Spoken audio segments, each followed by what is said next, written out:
Check it out now, y'all. NanoHub U, online instruction. Welcome to our course on quantum transport. And this is the overview lecture. I'll try to give you a feeling for where this course is going. But first I'll try to review a little bit of what we talked about in part A of this course. As you know, this is part B. And this part A is available in archived form. And so you're welcome to look back, review it as needed. But let me try to first describe to you a little bit of the highlights of what we did in part A, and then give you a feeling for where we are going in part B. Now, in part A, we started by saying that what's of interest to us is to describe current flow through a channel with two contacts, which are called the source and the drain. And the first step is to know the density of states, the available states in the channel. And the two contacts have this electrochemical potential or Fermi energy. And that tells you the level up to which the states are filled. And if there's an applied voltage, then mu1 and mu2, two chemical potentials, are separated by the applied voltage. And when you apply a voltage, why does current flow? Because each contact wants to bring the channel into equilibrium with itself. So this one wants to bring this into equilibrium, which means it likes to see these levels filled up, so electrons come in. On the other hand, this contact likes to bring it into equilibrium, which means it would like to keep these levels empty because it's above the electrochemical potential. So whenever it finds a level is filled, it empties it. And so new electrons come in again because this contact finds out it's empty and so fills it up. And so this goes on forever. And that's how current flows. Now, why doesn't current flow in these levels down here? Well, that also you can follow from the same principle. The idea is this contact wants to fill it up because it's below mu1, so it fills it up. This contact also wants to see it filled because it's below mu2, and so it does nothing. That's fine, it's filled. And so overall, what happens is this state just stays filled, but no current flow. Current flows when there's a difference in opinion, that one contact wants to fill it and the other one wants to empty it. So from this point of view, you can understand easily why for current flow, the important thing is the states around the Fermi energy or the electrochemical potential, and energies deep down here don't matter. But in the usual viewpoint, you see people say, why does current flow? Well, because there's an electric field. That's how the Groot formula is usually derived. This is what you see in freshman physics and all introductory texts. And you say, well, there's an electric field here which makes the electrons move. But of course, from that point of view, what's confusing is, why don't these electrons move? Because after all, if there's an electric field, every electron feels a force. And then you have more complicated arguments for explaining why filled bands cannot conduct, and so these electrons do not move. But the way I described it, you don't need any complicated arguments. It seems quite straightforward. This wants to fill it up, that wants to empty it, so current flows. And from that point of view, we got this expression for the conductance. Conductance is related to the density of states around the Fermi energy and the time that an electron spends inside the channel. And from this expression, we showed that for a ballistic conductor, the time is just length divided by the average velocity. Whereas for a diffusive conductor, the conductance is the ballistic conductance divided by this factor. And where L is the length of the channel and lambda is the mean free path. And if length is much shorter than a mean free path, you get the ballistic conductance. If length is much bigger than a mean free path, then you get Ohm's law. You can drop the 1.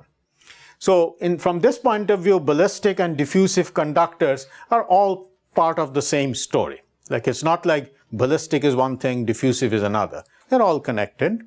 And from this, you can get an expression for conductivity, which will look like ballistic conductance times mean free path divided by the cross-sectional area.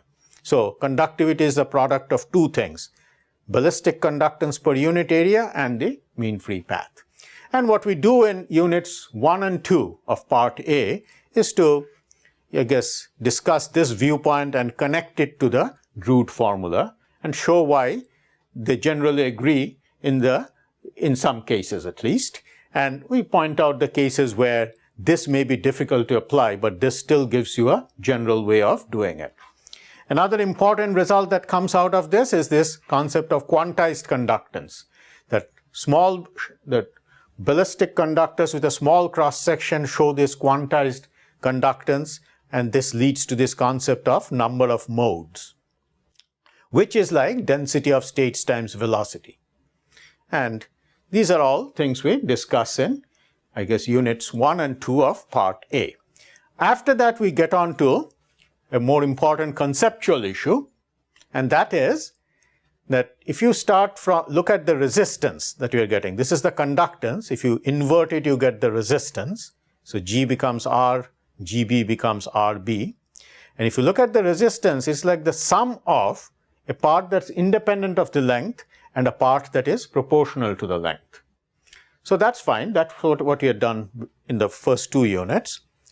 But what we argue in this unit is that this part, the part that is proportional to the length, is associated with the channel, whereas the other part, the constant part, is associated with the 2 interfaces.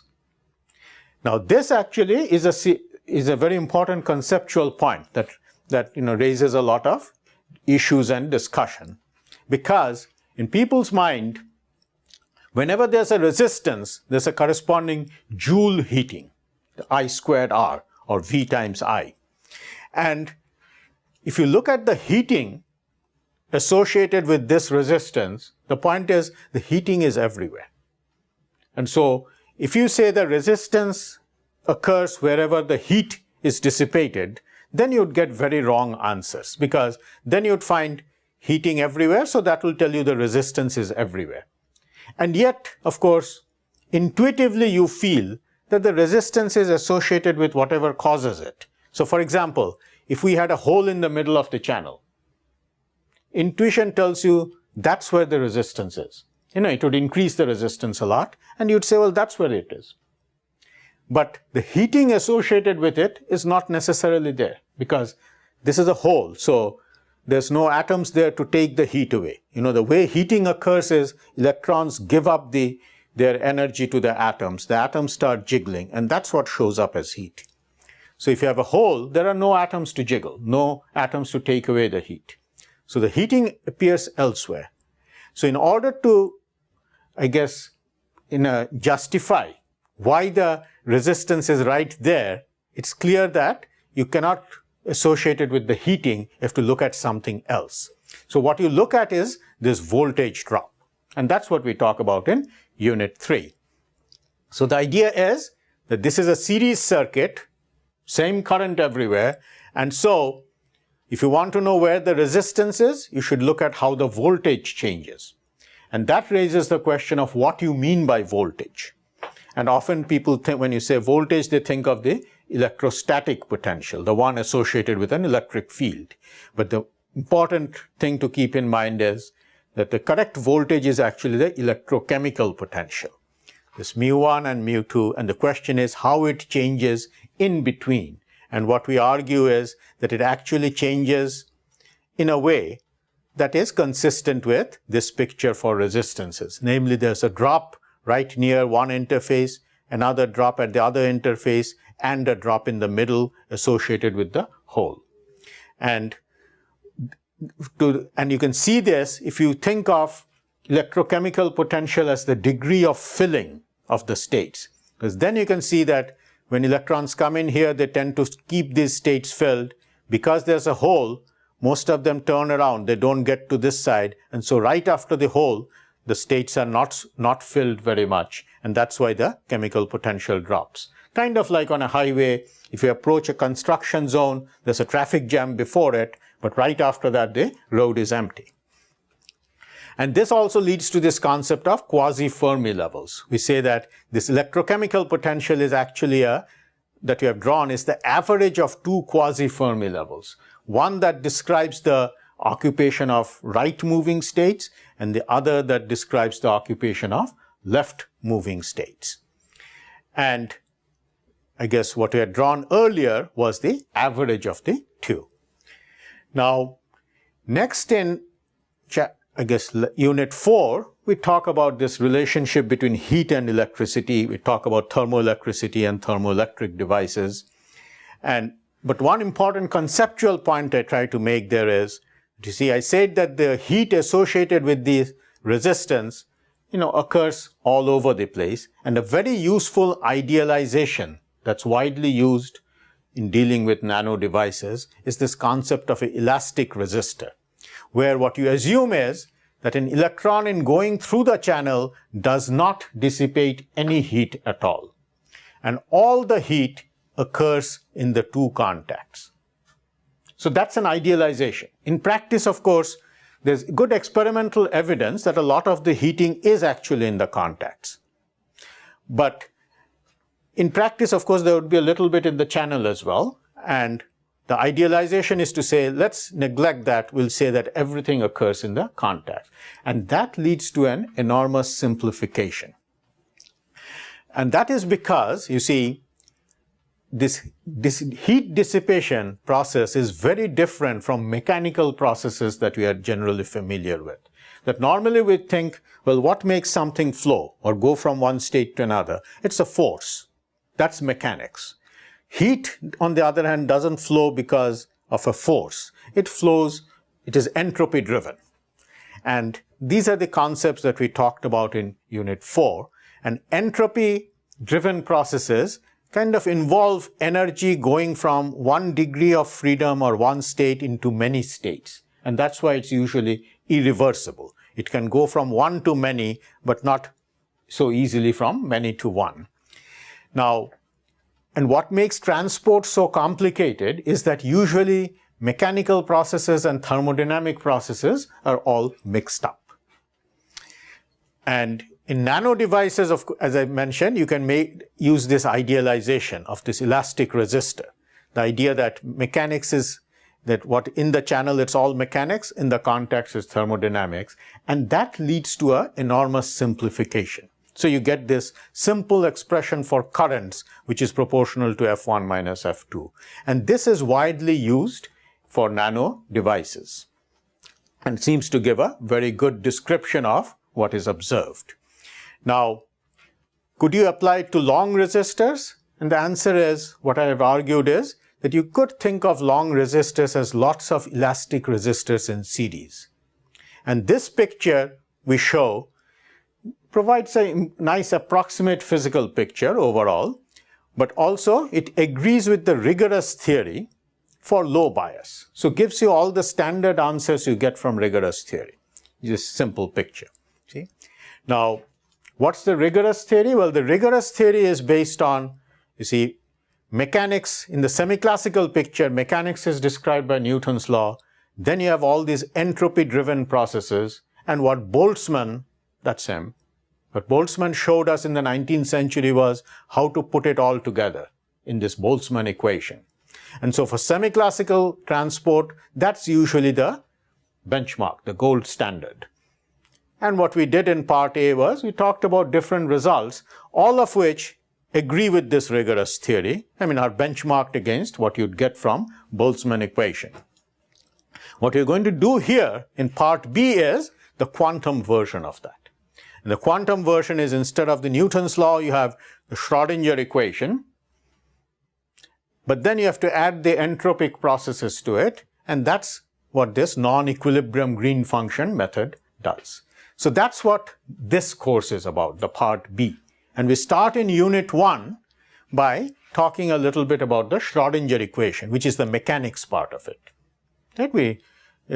That's what we start with in Unit 1. But then after that, we go on to an EGF method. And one example that we go through, this is in Unit 2. What we show is that in general, you have a channel that's described by H. You have contacts which are described by the sigma 1 and sigma 2. That's associated with these entropy-driven things. And then there's the interactions in the channel, which is sigma 0. And we talk about how you can write down these things with different examples and thereby handle, different types of problems. So one problem we address is just this thing we had talked about earlier. It's a simple conductor with a hole in the middle, which is like an energy barrier. And then, as I said, the picture we have is there's a resistance associated with this, and then there's the resistance associated with the two interfaces. Question is, how do we draw the potential inside? And what we show is that start using the non-equilibrium green function method, you can draw the electrochemical potential or the occupation of the levels. And semi-classically, you would have expected the drop at the two interfaces and a drop in the middle.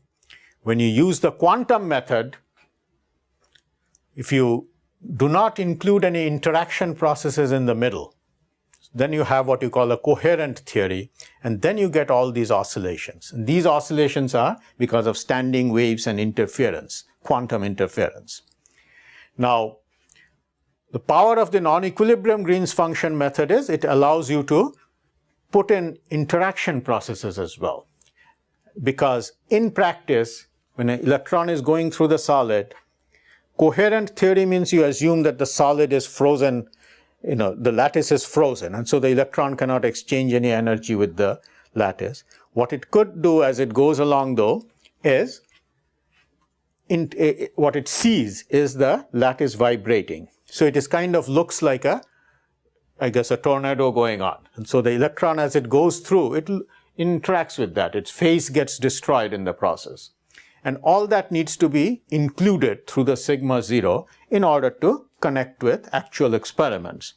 And what we show is, if you choose your sigma 0 to give you both momentum and phase relaxation, then instead of this plot, you'd get that one. Where you see, you'll notice the oscillations have got smaller, but there's also a slope here. You see here, this was flat, indicating there is no resistance in this region. Now, there's a slope in the voltage, indicating that there is a resistance here. And that's because we have introduced a sigma 0 that gives you momentum relaxation. On the other hand, you could also choose your sigma 0 in such a way that it only gives you phase relaxation. That is, it destroys the phase of the electrons without affecting its momentum. And this is, of course, part of this quantum description, because there's a wave function which is a complex number associated with a phase. And when you put in only phase relaxation, the oscillations have gone down, but now it is flat in this region. There is no additional slope like so. So what this non-equilibrium Green's function method allows you to do then is do a fully coherent quantum calculation as well as put in different degrees of phase and momentum relaxation. And the point I wanted to make here is that, again, usually you might think, okay, here I can see such clear evidence of resistors. There's the resistance, there's this drop. You must have included a sigma 0 that corresponds to dissipating energy. And the point I wanted to make is, the way this sigma 0 is chosen, it destroys momentum, but not energy. In principle, an electron going in some direction could change its momentum without changing energy. Momentum is a vector. It can change in a different direction. But the momentum magnitude might stay the same, in which case the energy isn't changed. So all these calculations are actually done with elastic interactions without including any dissipative processes.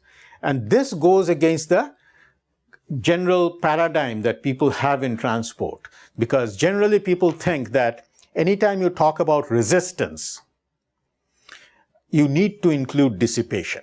You cannot talk of resistance without dissipation. Whereas what nanoelectronics has taught us is that, dissipation is kind of incidental. Resistance is about momentum relaxations. And so in this course, in unit 2, I guess we'll obtain these general NEGF equations. These are the standard equations, standard NEGF equations, and we'll obtain them.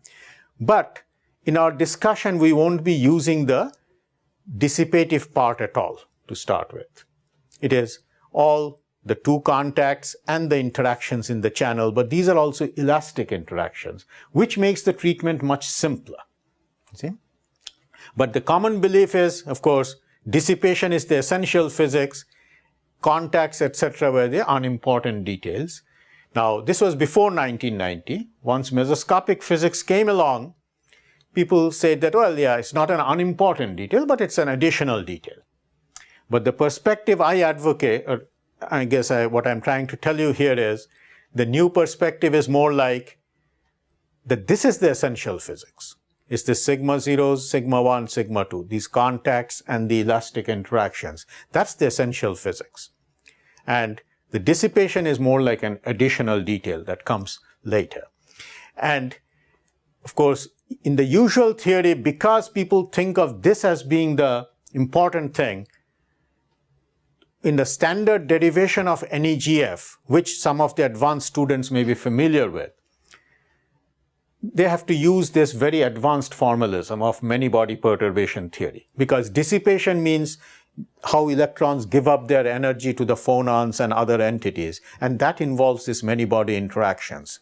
And so NEGF generally is viewed as this esoteric tool that is only accessible to select few who understand many-body perturbation theory. Whereas what we have done is, we are starting without this, we are using without many-body theory, what you might call the one-electron theory, and obtaining the same equations. Equations are the same. It's just that we are starting with this. And if you think of Boltzmann equation, as I said, this is like the centerpiece of semi-classical theory. As you know, there, the left-hand side is the Newton's law, the right-hand side is the scattering processes. And over the years, the way people calculate the scattering processes has changed, has evolved. And these days often Fermi's golden rule is used for calculating scattering processes, scattering operator, which Boltzmann was not even familiar with. That was came after his time, actually. So the point I'm trying to make is, these equations one could view as the NEGF equations, irrespective of how you calculate sigma. Just as this is Boltzmann's equation, irrespective of how you calculate S. And as we go along, one might need new methods for calculating the scattering operators in semi-classical theory, and the same here. And some of these things might even need non-perturbative techniques that go beyond the original many-body perturbation theory. But my purpose in this course is really to illustrate more this NEGF method with using this part of the sigmas. And this part, what I want to show you is that this allows you to treat a wide variety of problems in nanoelectronics that are of great current interest. And we'll use many examples like the quantum point contacts, quantum Hall effect, and then many examples from spin transport to illustrate this NEGF theory, but largely ignoring the dissipative processes. And what I feel is that this really should not be an esoteric tool for a few, but rather should be part of our graduate and undergraduate curriculum. And with that in mind, you see, although we are talking here about very advanced topics, this is non-equilibrium quantum statistical mechanics, but the prerequisites, I assume, are minimal. It's like the part A, the prerequisites were calculus and differential equations. For part B, you'd require matrix algebra. You should be familiar with eigenvalues, eigenvectors. But what I do not require is prior acquaintance with, say, quantum mechanics or advanced statistical mechanics. And this is the course that was first offered a few years ago on NanoHub U. And the text is this book that's available. And right now I'm preparing a revised manuscript for this text. So with that introduction then, I hope you join us for the actual course. Thank you.